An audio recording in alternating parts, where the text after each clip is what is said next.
Su rostro, antes cadavérico, se veía ya mejor. La vecina veía a mi hijo con asombro, pues él le dijo que lo tenían empachado.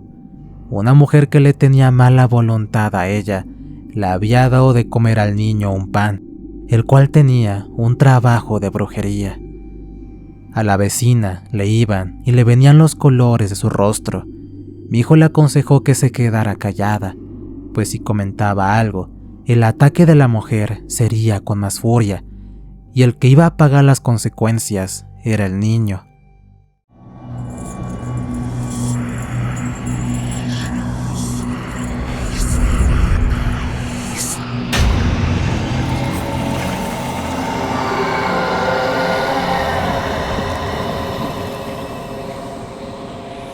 Relatos Paranormales Oficial.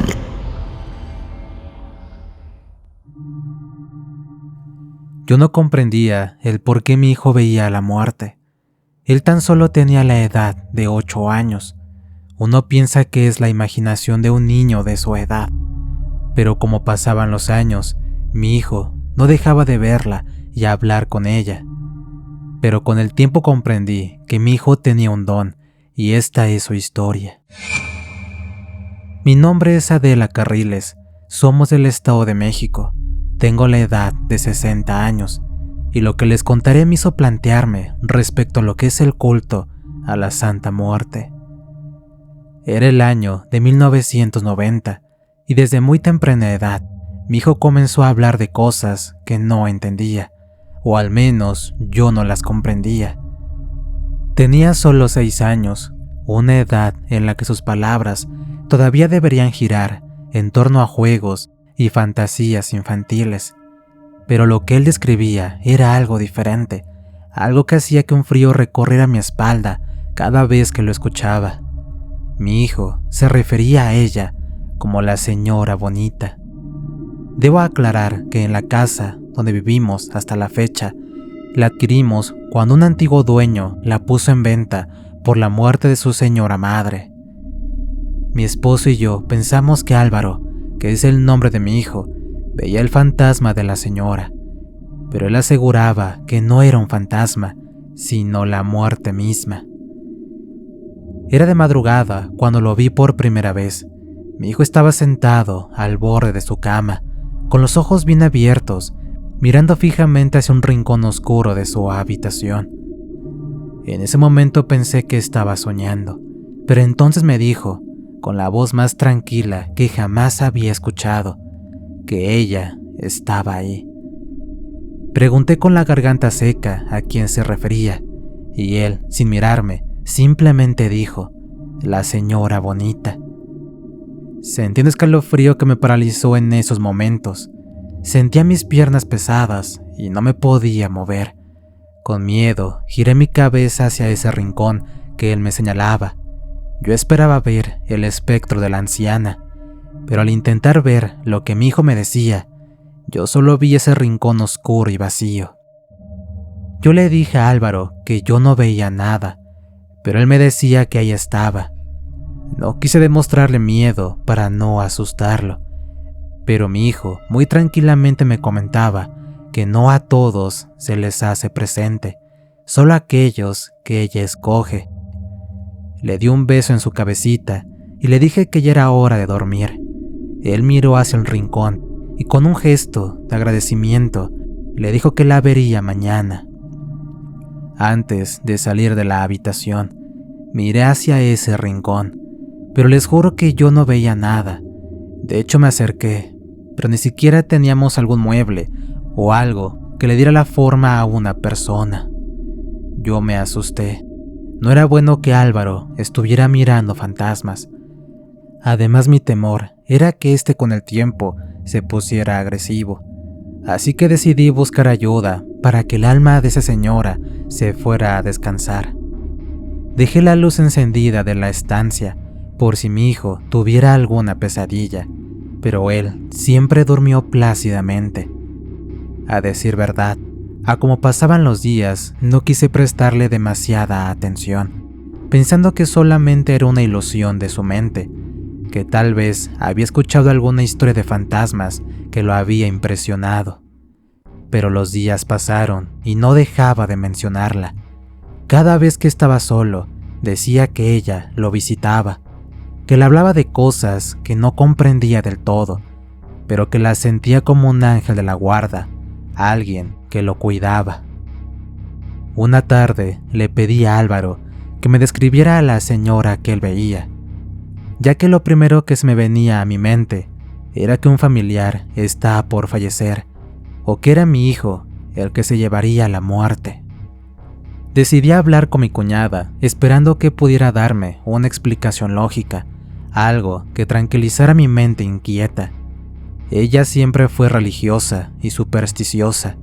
Me miró con los ojos muy abiertos cuando le conté lo que mi hijo veía. Sus palabras fueron claras y llenas de horror. Es la muerte. Ha venido por él. Prepárate porque se lo va a llevar. Mis piernas me temblaron. El mundo se me vino abajo en ese momento. No podía aceptar algo así.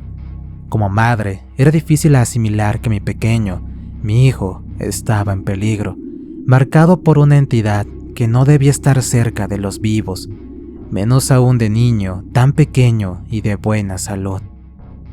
Me la pasé llorando por lo que me había dicho, y los siguientes días fueron una completa agonía. Cada vez que mi hijo hablaba de ella, sentí un nudo en el estómago. Me acercaba a él, lo abrazaba con fuerza, intentando protegerlo de algo que no comprendía, pero que sentía tan cerca. A veces por la noche lo encontraba dormido, pero su rostro se veía en paz, como si estuviera siendo cuidado, no por mí, sino por algo más. No pasó mucho tiempo porque no podía soportarlo más y decidí hablar con mi suegra, una mujer con creencias en lo paranormal y muy creyente en Dios. Siempre la había respetado, aunque no compartiera muchas de sus declaraciones. Cuando llegué a su casa, me recibió con su calma habitual, y mientras le contaba lo que estaba sucediendo, vi cómo su expresión se mantenía serena. Esperaba ver en sus ojos el mismo miedo que había visto en mi cuñada, pero en cambio me miró con una tranquilidad que me hizo darme cuenta que mi hijo estaría bien, que eso que él veía era algo bueno. No es malo lo que ve tu hijo, me dijo con mucha calma. Ella me respondió que en lo que verdad Álvaro veía no era más que a la Santa Muerte. La niña blanca se había mostrado ante él. No era para llevárselo, sino porque lo había escogido para algo bueno. Su alma era especial, y lo que él veía no era una señal de desgracia, sino un destino que solo unos pocos alcanzan a conocer. Me contó historias de personas que habían tenido encuentros similares, individuos que en su vida adulta se convirtieron en personas de gran sabiduría y un don para ayudar a las personas que estaban con problemas. No puedo negar que seguía un poco asustada. Las palabras de mi suegra no borraron del todo el miedo que sentía, pero me dieron algo que había perdido en los últimos días: tranquilidad. Tal vez, solo tal vez, mi hijo no estaba en peligro. Quizá lo que veía no era algo malo.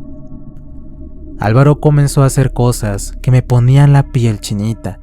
Comenzó a decirnos situaciones que pasarían en la familia. Predecía eventos que en menos de 2 o 3 días sucedían, tal cual nos lo contaba. Ya a la edad de 16 años, mi hijo comenzó a mostrar su don de otra manera, ya no con predicciones, sino de otra forma. Uno de los niños de los vecinos tenía fuertes dolores en su estómago. Daba tristeza verlo, cómo el niño gritaba de tanto dolor. La mamá del pequeño había ido a buscar a mi esposo para que le hiciera el favor de llevarlo al hospital. En eso llegó Álvaro y le pidió que acostara al pequeño sobre la mesa del comedor. Al hacerlo, le pidió que le subiera la playera. La mujer hizo todo lo que mi hijo le pedía. Él comenzó a pasar sus manos sobre el abdomen del niño, quien dejó de llorar cuando Álvaro colocó su mano derecha en la boca del estómago. Él movía los labios, pidiendo en murmullos la salud para el pequeño. De repente el niño comenzó a hacer gestos en señal de que iba a vomitar. Acerqué una cubeta y el pequeño arrojó algo verdoso, muy fétido. El aroma, el olor a podrido inundó el comedor. El pequeño vomitó como 2 veces más, pero cuando acabó, pidió de comer. Su rostro, antes cadavérico, se veía ya mejor. La vecina veía a mi hijo con asombro, pues él le dijo que lo tenían empachado. Una mujer que le tenía mala voluntad a ella, le había dado de comer al niño un pan, el cual tenía un trabajo de brujería. A la vecina le iban y le venían los colores de su rostro. Mi hijo le aconsejó que se quedara callada, pues si comentaba algo, el ataque de la mujer sería con más furia, y el que iba a pagar las consecuencias era el niño. Álvaro le dijo que lo trajera al día siguiente. Requería sobarlo por unos 5 días para que saliera el mal que estaba alojado en su estómago. Ella le dio las gracias con infinidad de bendiciones mientras se retiraba. Mi esposo y yo estábamos asombrados con lo que acabábamos de presenciar.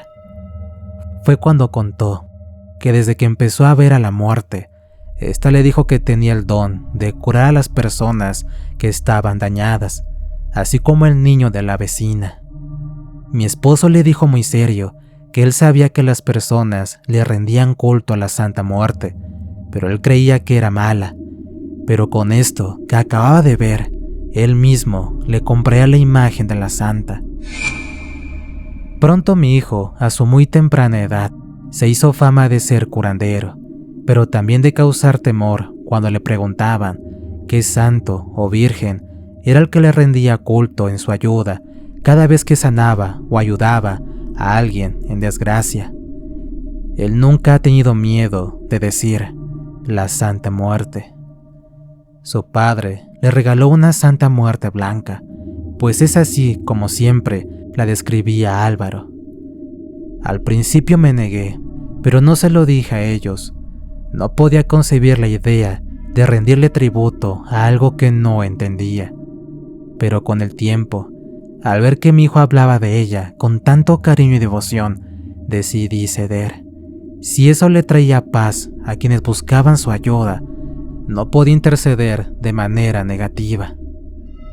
Con cuidado, construimos el altar juntos. Siempre se han colocado flores blancas, velas y objetos que mi hijo decía que eran importantes para ella. Él siempre se arrodilla frente a él y cierra los ojos. Con el paso del tiempo, las visitas al altar de la Niña Blanca no cesaron, pero hubo momentos en que la Santa Muerte comenzó a tener una mala reputación por ser la que ayuda al crimen organizado, y todo lo malo de las personas se lo achacaban a la Santa Muerte. Cuando cumplió 20 años, supe que ya no era el niño que alguna vez fue. Se había convertido en un hombre fuerte, seguro de sí mismo, pero con una sabiduría que no pertenecía a alguien de su edad. Se dedicó al estudio de lo espiritual, siguiendo un camino que muchos considerarían extraño, pero que para él era tan natural como respirar. La gente comenzó a buscarlo aún más, algunos a pedirle algún consejo, resolver problemas que parecían no tener solución, sobre todo a niños para que los paladeara, los sobara o cuando se les cayera la mollera. Pero tiempo después asistieron personas de la tercera edad por problemas de salud. A algunos les costaba caminar, pero mi hijo les ayudaba hasta donde Dios y la niña se lo permitían. No crean que salían de casa caminando sin problema, o al menos los dolores se habían disminuido en sus ya cansados y envejecidos cuerpos. Lo que nunca imaginé fue que mi hijo, aquel pequeño que veía a la Santa Muerte cuando era niño, se convertiría en un gran brujo blanco. No un hechicero malvado, como muchos podrían pensar, sino un hombre de gran bondad, alguien que usaba su don para ayudar a los demás. Su conexión con lo sobrenatural nunca desapareció, pero aprendió a controlarla, a comprenderla y a usarla de manera positiva. Hubo muchas personas que acudieron a él por venganza, por buscar el mal a otras, pero él siempre les decía las consecuencias por hacer daño. Pero hay muchos cegados por sed de venganza y no hacen caso a aquellas advertencias. Después vuelven a decir lo mal que les está yendo o que destruye el trabajo porque al final de cuentas siempre no quieren estar amarradas a esa persona que juraban era el amor de su vida. A veces lo veo mirando el altar que construimos juntos tantos años atrás. Las flores y las velas han sido reemplazadas muchas veces, pero el respeto y la devoción siguen intactos en la vida de Álvaro. Aunque ya no hablo del miedo que una vez sentí, lo guardo en mi corazón, sabiendo que la vida de mi hijo fue guiada desde el principio por algo que nunca pude entender completamente, y aunque todavía me asusta, también sé que él está exactamente donde debía estar desde el comienzo. Aunque también ha tenido ataques por otros brujos, mi hijo se ha levantado y sigue con su don. Nunca lo he escuchado hablar mal de algún otro brujo o bruja, y él siempre ha dicho que cada quien tiene su don y lo usa de la forma en que se les ha dado. Muchos han vuelto, otros ya no, pues tienen lo que vienen a buscar y ya no regresan. En ocasiones le pregunté a mi hijo qué ocurría con aquellas personas que ya no regresan. Él me decía que no tienen intención de pagarle a la niña, y cuando el karma los alcanza, se preguntan el por qué les está yendo mal en sus vidas. Él siempre les dice que le ofrezcan algo a la Santa Muerte, alguna flor, cigarros, frutas, algo que ellos puedan pagarle como ofrenda a la niña blanca, pero cuando consiguen lo deseado, se olvidan de pagar lo ofrecido. Pero eso no es culpa de él, sino que cada quien se hace responsable de lo que ofrece. Hoy en día, Álvaro sigue siendo buscado como un brujo blanco, a pesar de que han venido sacerdotes asegurándole que está condenado a pasar la eternidad en el infierno. Él hace caso omiso. Nunca lo he escuchado hacer una oración al Señor de toda oscuridad, pues antes de empezar a hacer algún ritual, le pide permiso a Dios Padre, para luego pedirle a la Santa Muerte que le permita sanar a esa persona, pues ella fue quien lo escogió para ayudar a aquellos que de alguna manera u otra necesitan de su ayuda. Hasta mi cuñada, la que un día me aseguró que mi niño se iba a morir, ahora viene a dejarle alguna ofrenda al altar. Ella me aseguró que uno siempre busca ayuda en algún problema en el que uno cree no tiene solución o alguna enfermedad del cuerpo. Mi hijo le prometió que le pidiera a la Santa Muerte con devoción y ella le ayudaría, y así fue. Tuvo cáncer en su matriz. Ella vino y pidió ayuda. Se le concedió primeramente Dios, la niña y las oraciones de peticiones que Álvaro le hacía. Ella está bien y agradecida con la vida por darle otra oportunidad por seguir con su familia. Yo nunca he visto alguna sombra oscura en mi casa. Aquí se respira la paz y la tranquilidad. Siempre hay luz en el altar a la Santa Muerte. Creo que es el agradecimiento de las personas que vienen a buscar la ayuda del brujo blanco de la Santa Muerte. Gracias por compartir esta historia. Historia escrita adaptada por nuestra amiga La Tenebrosa para Relatos Paranormales Oficial. ¿Qué tal, amigos? Espero que esta historia haya sido de su agrado. Suscríbanse y compartan el contenido con más amigos. Recuerden que estamos en Spotify, así como en Amazon Music, y si tienen alguna historia que contar, la pueden mandar al canal WhatsApp. Les relató su amigo Antonio. Cuídense mucho. Nos escuchamos pronto.